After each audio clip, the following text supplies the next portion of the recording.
Hello நண்பர்களே, வணக்கம். நான் உங்கள் பிரியா. நம்ம இன்றைக்கி பார்க்க போகிற பதிவு என்ன அப்படின்னு பார்த்திங்கன்னா, நம்மளுக்கு ஜனவரி 10ஆம் தேதி வைகுண்ட ஏகாதசி வருது. ஸோ அன்னைக்கு நான் சொல்லக்கூடிய இந்த 5 பொருட்களில் ஏதாவது ஒரு பொருள்னாலும் நீங்கள் கண் விழிச்சிங்க அப்படின்னா கண்டிப்பாக மகாலட்சுமி தாயாரோட அருளும் குபேரரோட ஆசையும் அதே மாதிரி அந்த மகாவிஷ்ணுவோட அருளும் உங்களுக்கு பரிபூரணமாக கிடைக்கும்.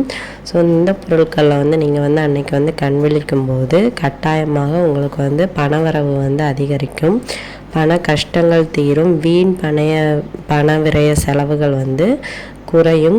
உங்களுக்கு நீங்கள் எவ்வளவுக்கு உழைக்கிறீங்களோ அந்த அளவுக்கு உழைப்பிற்கேற்ற ஊதியமும் அதற்கான பலன்களும் உங்களை சேரும்.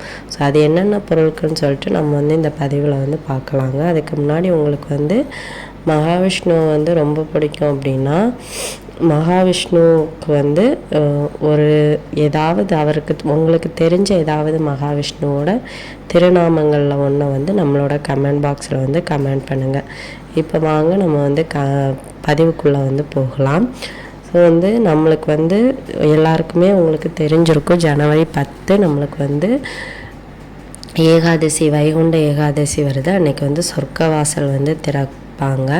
ஸோ எல்லாருமே 9ஆம் தேதி மாலை 3 மணிக்கு மேலே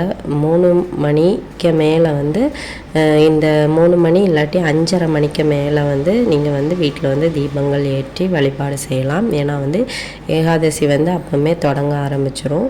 ஸோ அன்னைக்கு நைட்டில் இருந்தே மறுநாள் காலையில் வரைக்கும் நிறைய பேர் கோவில்லே விரதம் இருந்து ஒருவேளை நைட்டு மட்டும் சாப்பிடாமல் விரதம் இருந்து மறுநாள் காலையில் சொர்க்கவாசல் திறக்கிறத பார்த்துட்டு வீட்டுக்கு வருவாங்க. ஸோ அந்த மாதிரி இருக்கிறவங்க எப்படி இந்த பொருட்களில் கண் விழிக்கலாம், அது எப்படி நாங்கள் ஃபுல்லாகவே முழிச்சிட்டு இருப்போம், அப்புறம் எப்படி நாங்கள் அங்கேயே நிறைய பேரை பார்த்துட்டு தான் வருவோம், கடவுளை பார்த்துட்டு வருவோம், சொர்க்கவாசல் திறக்கிறத பார்த்துட்டு வருவோம், அப்புறம் எப்படி நீங்கள் சொல்கிற பொருட்களில் எங்களால் கண் விழிக்க முடியும் அப்படின்னு நீங்கள் கேட்கலாம்.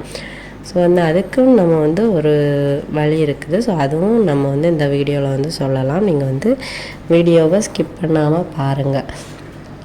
இப்போ அது என்னென்ன பொருட்கள்னு சொல்லிட்டு நம்ம முதல்ல பார்த்துடலாம். முதலாவது பொருள் என்ன அப்படின்னு பார்த்திங்கன்னா, துளசி இலை. மகாலட்சுமி தாயாரும் குபேரரும் வாசம் செய்யக்கூடியது அந்த துளசி செடியோட விதையில் இவங்க வாசம் செய்கிறாங்க. அதே மாதிரி துளசி செடியோட வேரில் மகாலட்சுமி தாய் வாசம் செய்கிறாங்க.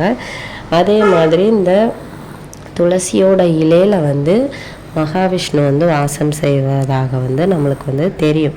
ஸோ அன்னைக்கு மகாவிஷ்ணுக்கு உகந்த நாள்னால ஒரே ஒரு துளசி இலை கிடைச்சாலும் போதும், நிறைய வேணும்லாம் கிடையாது, ஒரே ஒரு துளசி இலை கிடைச்சிது அப்படின்னா ஏன்னா அன்னைக்கு நம்மளுக்கு மகாவிஷ்ணுக்கு துளசி தீர்த்தம்லாம் வீட்டில் ரெடி பண்ணி வைப்போம்.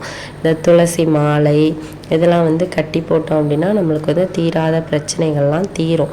ஸோ இந்த துளசிக்கு அவ்வளவு ஒரு பெரிய சக்தி இருக்குது. ஸோ அதனால தான் ஒரே ஒரு துளசி கிடைச்சா நீங்கள் எடுத்து வச்சுக்கோங்க.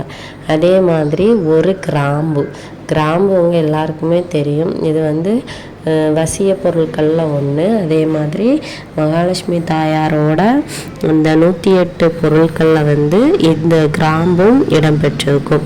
அதே மாதிரி ஏலக்காயும் இந்த பணவசியம் ஜனவசிய பொருட்களில் ஒன்று. இது நீங்கள் வாசனைக்காக மட்டும்தான் பயன்படுத்தணும் கிடையாது. இந்த மாதிரி நம்ம கடவுள்களை வேண்ட பரிகாரங்களில் கூட இந்த ஏலக்காய் அதிகமாக பயன்படுத்தப்பட்டுட்டே வருது. அதுக்கடுத்ததான பொருள் என்ன அப்படின்னு பார்த்திங்கன்னா, இப்போ நம்ம 3 பொருட்கள் பார்த்துருக்குறோம். துளசி, ஏலக்காய், கிராம்பு. ஒன்று போதும், ரொம்ப எடுக்கணும்னு அவசியம் கிடையாது. அதுக்கப்புறமா பார்க்க வேண்டியது ஜாதிக்காய். இந்த ஜாதிக்காய்க்கு நம்மளுக்கு நம்மளோட உடம்பு மட்டும் நம்மளோட முகத்தை மட்டும் இது பொலிவாக வச்சுருக்காது, அந்த சக்தியும் இதுக்கு இருக்குது.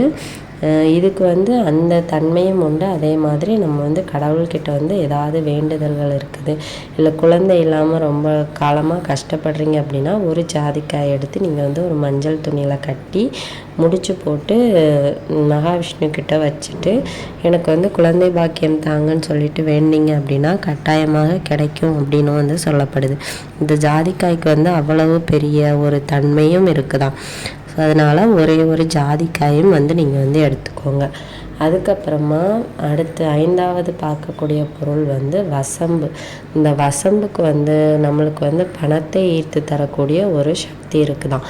பொதுவாகவே நீங்கள் வந்து வசம்பு ஒரு துண்டை வந்து நீங்கள் வந்து அந்த பணம் வச்சுட்டு வர இடங்களில் வந்து வச்சுட்டு வந்தீங்க அப்படின்னா கண்டிப்பாக அது வந்து உங்களுக்கு வந்து பணவரவை வந்து ஈர்த்து கொண்டு வரும் அப்படின்னு வந்து சொல்லப்படுது.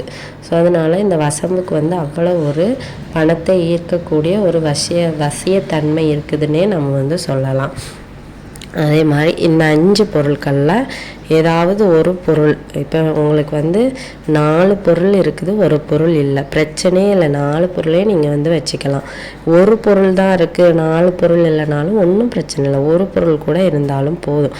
கண்டிப்பாக எல்லா தெய்வங்களோட ஆசைகளும் அன்னைக்கு வந்து உங்களுக்கு வந்து கிடைக்கும். இதை வந்து நீங்கள் வந்து என்ன செய்யணும் அப்படின்னு பார்த்தீங்கன்னா, காலையில் நீங்கள் வந்து தூங்கி எழுந்திருச்சு முதல்ல எந்த இடத்துல பார்க்குறீங்களோ அந்த இடத்துல எடுத்து வச்சுக்கோங்க. பெட்ரூம்லேருந்து வெளியே வரீங்களா, அந்த பிளேஸில் நீங்கள் வந்து ஃபஸ்ட்டு எங்கே தினமும் பார்ப்பீங்களோ அந்த இடத்துல வந்து எடுத்து வச்சுக்கோங்க. ஹாலுக்கு தான் நான் வருவேன் அப்படின்னா ஹாலில் வந்து எடுத்து வச்சுக்கோங்க.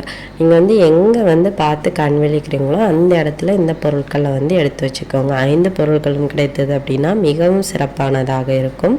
ஸோ வந்து இல்லை குறைவாக தான் இருக்குது அப்படின்னாலும் ஒன்றும் பிரச்சனை இல்லை. இருக்கிற பொருட்களை வச்சு நீங்கள் வந்து பார்த்துக்கோங்க. அப்படி வந்து செஞ்சுட்டு வரும்போது கண்டிப்பாக உங்களுக்கு வந்து இருக்கக்கூடிய அந்த பண பிரச்சனைகள் வந்து தீரும். கண்டிப்பாக மகாவிஷ்ணுவோட அருளும் வந்து உங்களுக்கு வந்து பரிபூரணமாக கிடைக்கும். அதே மாதிரி மகாலட்சுமி தாயாரோட அருளும் உங்களுக்கு வந்து பரிபூரணமாக கிடைக்கும். அதுக்கப்புறமா இந்த கோவிலுக்கு போயிட்டு வரவங்களுக்கு நான் முதல்ல சொன்ன மாதிரி அவங்களுக்கு டவுட் இருக்கும். நாங்கள் வந்து கோயிலே நைட்டு ஃபுல்லாக முழிச்சிட்டு காலையில் தான் வீட்டுக்கு வருவோம், நாங்கள் அங்கேயே நிறைய பேரை பார்த்துட்டு தான் வருவோம், அப்புறம் எப்படி நீங்கள் வந்து இதில் வந்து கண் விழிக்க சொல்லலாம் அப்படின்னு கேட்டிங்கன்னா, கோவிலுக்கு போகிறதும் ஒன்று தான், நம்ம வீட்டில் தூங்கி எழுந்திருக்கிறதும் ஒன்று தான். ஸோ வந்து நீங்கள் வந்து கோயிலுக்கு போயிட்டு வந்து முதல் முறையாக பூஜை அறையில் பார்ப்பீங்க அப்படின்னா இந்த பொருட்களை வந்து போகும்போதே பூஜை அறையில் வந்து எடுத்து வச்சுட்டு போங்க. இல்லாட்டி வேறு எந்த பிளேஸில் நீங்கள் வந்து பார்க்குறீங்களோ ஹாலுக்கு வருவீங்க அப்படின்னா அதில் வச்சுட்டு போங்க. அப்படி வந்து பார்த்தாலும் உங்களுக்கு வந்து அதற்கான முழு பலன்களும் கிடைப்பதாக சொல்லப்பட்டிருக்கு. ஸோ அதனால் நீங்கள் வந்து இந்த விஷயத்தை வந்து நான் இந்த ஜனவரி 10ஆம் தேதி ஏகாதசி அன்னைக்கு தவறாமல் பண்ணி பாருங்கள். கண்டிப்பாக உங்கள் வாழ்க்கையில் வந்து நல்ல மாற்றங்களை வந்து உணர முடியும். இந்த பதிவு வந்து உங்களுக்கு வந்து கண்டிப்பாக உபயோகமாக இருக்கும்னு நினைக்கிறேன். உபயோகமாக இருந்துச்சு அப்படின்னா லைக் பண்ணி ஷேர் பண்ணுங்கள். மறக்காமல் நம்மளோட சேனலை சப்ஸ்கிரைப் பண்ணி வச்சுக்கோங்க. இந்த வீடியோவின் முழு பதிவை பார்த்ததற்கு மிக்க நன்றி.